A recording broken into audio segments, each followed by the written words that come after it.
El tema de hoy, mentalidad de reino, y así rápidamente vamos a darle lectura a la palabra de Dios en la carta del apóstol Pablo a la iglesia de Éfeso, capítulo 1, versículo 18. Fíjense lo que dice esta palabra, ponga mucha atención, vamos a darle lectura detalladamente para que usted aprenda, ponga mucha atención. Dice así la palabra de Dios, en el nombre del Padre, del Hijo y del Espíritu Santo. Dice así: alumbrando los ojos de vuestro entendimiento, para que sepáis cuál es la esperanza a que Él os ha llamado y cuáles las riquezas de la gloria de su herencia en los santos.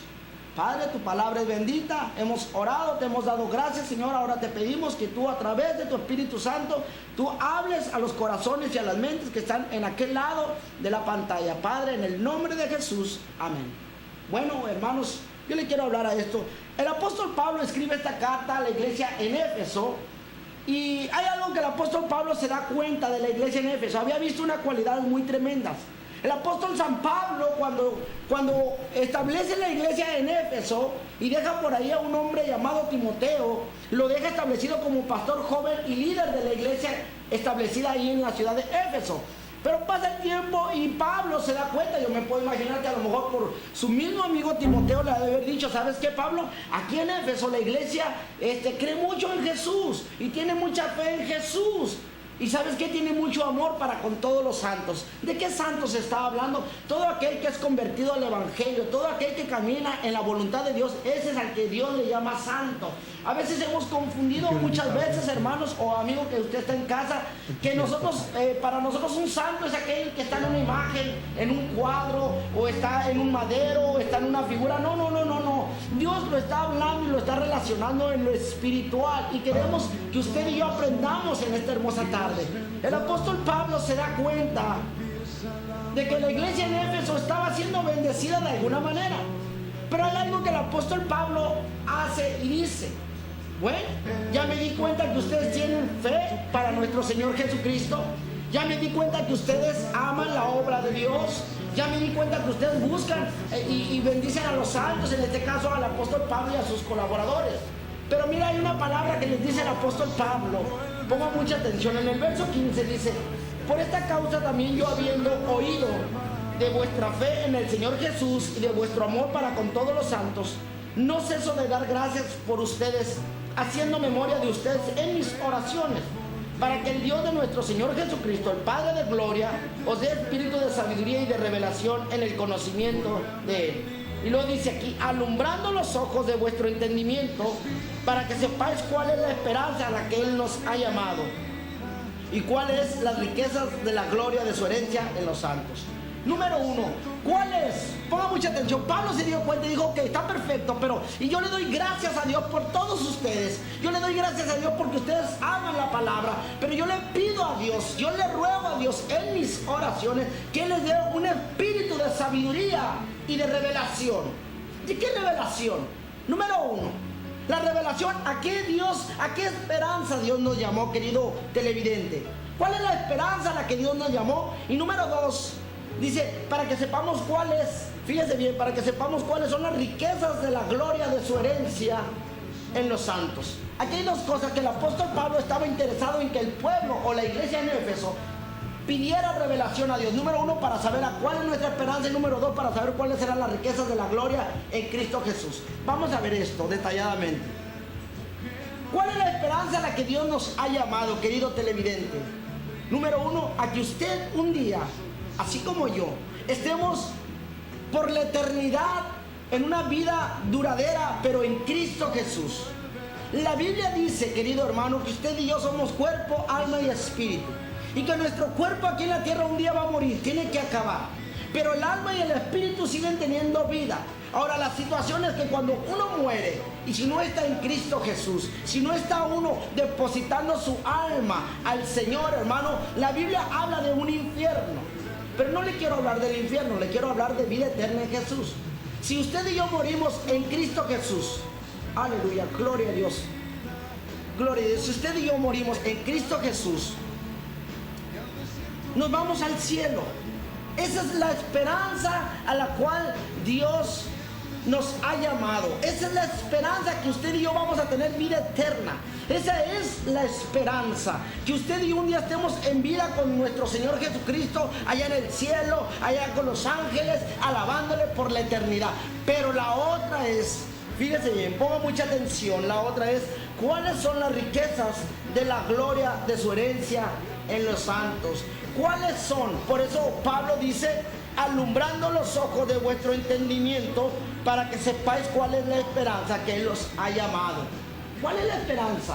De que usted y yo vamos a tener vida eterna con Jesús. ¿Y cuáles las riquezas de su gloria aquí en la tierra? Que usted y yo vivamos una vida de reino, que usted y yo aprendamos a vivir una vida de bendición aquí en la tierra. ¿Por qué cree que hay mucha gente que está enferma? Hoy en estos tiempos los cánceres famosos, hoy en este tiempo las enfermedades, tantas cosas que están pasando, el SIDA, aleluya, ese famoso H1N1, no sé cómo le llaman, tantas cosas, tantas enfermedades, si no nos damos cuenta cuáles son las riquezas de su gloria. ¿Sabe cuál es? De que usted y yo en el nombre de Jesús podemos ver al Dios sobrenatural en nuestras vidas, manifestándose. ¿Cómo? Sanando nuestros cuerpos. ¿Cómo? Dándonos vida eterna. ¿Cómo? Dándonos vida en abundancia. Aleluya, estando en paz. Aleluya, los unos con los otros. Pero nosotros se nos ha olvidado, hermano. El apóstol Pablo estaba interesado y les dijo, hey, yo sé que aman la obra, yo sé que aman a Jesús y tienen fe, pero lo más importante es que ustedes, Dios les dé un espíritu de revelación. ¿De qué estaba hablando Pablo? Yo le voy a decir. Pablo quiere que usted y yo aprendamos a tener una mentalidad de reino. ¿Quién es nuestro Dios? ¿Cómo es nuestro Dios? ¿Cómo se manifiesta Dios en nuestras vidas? Yo le voy a decir algo, querido televidente. Dios es un Dios invisible. Dios es un Dios sobrenatural.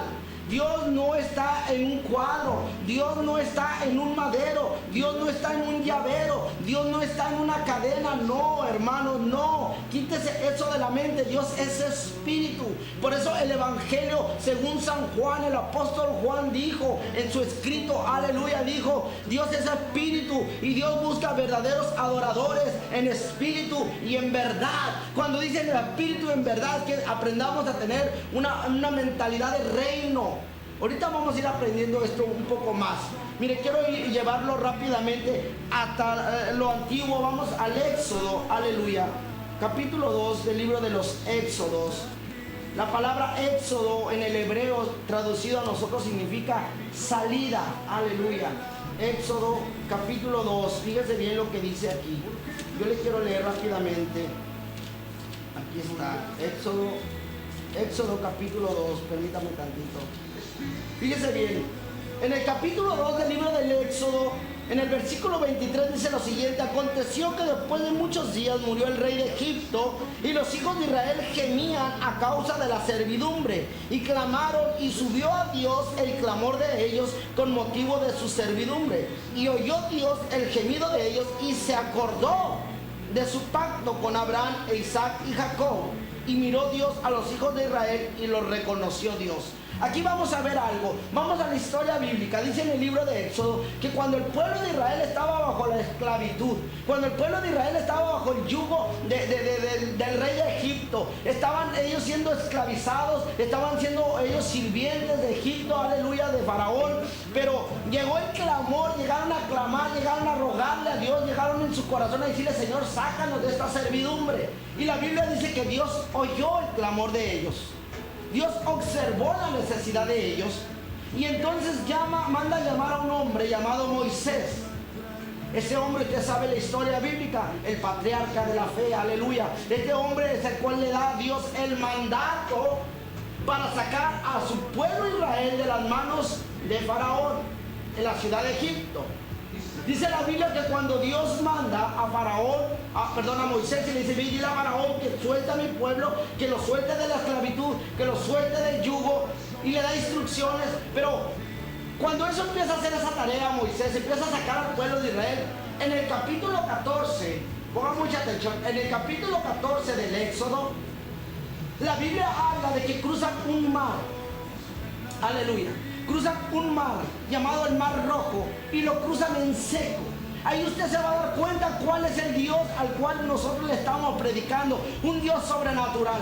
Que cuando Dios se hace manifiesto en nuestras vidas, cuando Dios se hace presente en nuestras vidas, hermano, suceden cosas sobrenaturales. Y la Biblia dice que el pueblo de Israel pasaron en seco sobre el Mar Rojo. Fíjense bien. En el capítulo 16, el pueblo de Israel le pide a Dios alimento porque estaban en un desierto. Y en el capítulo 16 del Éxodo habla la palabra de Dios que Dios les manda el maná del cielo, les manda codornices del cielo, les manda tantas cosas sobrenaturales. Aleluya. Podemos ver, hermano, que nuestro Dios es un Dios sobrenatural. Es un Dios que si usted le cree, si usted le busca, Él se le hace presente, Él se le hace manifiesto. Aleluya. Usted y yo tenemos que aprender que nuestro Dios no está en ninguna imagen, no está en ninguna estatua, ninguna estatuilla. Aleluya, no. Dios es sobrenatural, Dios es poderoso, Dios sabe lo que tú le pides, Dios sabe lo que tú necesitas. Aleluya. En el capítulo 19 habla la palabra de Dios en el versículo 6 y le dice a Moisés, cuando el pueblo de Israel estaban en el desierto, Moisés estaba hablando con Dios, le dice: ¿sabes qué, Moisés? He destinado que para mi pueblo yo los he hecho reyes y sacerdotes en la tierra.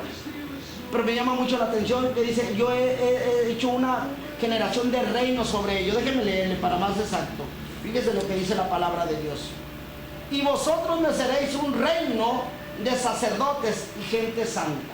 Un reino de sacerdotes. Ponga ahí mucha atención, un reino de sacerdotes. Dios desde un principio quiere que su pueblo, quiere que sus hijos tengan una mentalidad de reino. Que usted y yo somos escogidos, usted y yo somos hechos a imagen y semejanza de nuestro Dios. Que Dios quiere que usted y yo señoreemos sobre la tierra, aún en las bestias del campo, los peces del mar, aún sobre todo campo, todo collado. Dios quiere que usted y yo aprendamos a tener una mentalidad de reino. Yo le voy a decir algo, querido televidente. La Biblia registra en el libro del Génesis, capítulo 1, versículo 26 y versículo 28, cuando Dios hizo al hombre, dijo estas palabras: hagamos al hombre a nuestra imagen y semejanza. Número 1, usted y yo somos hechos a imagen y semejanza de nuestro Dios. Y en el versículo 28, dice: y señoree el hombre sobre toda bestia del mar, sobre toda bestia del campo, sobre tantas cosas.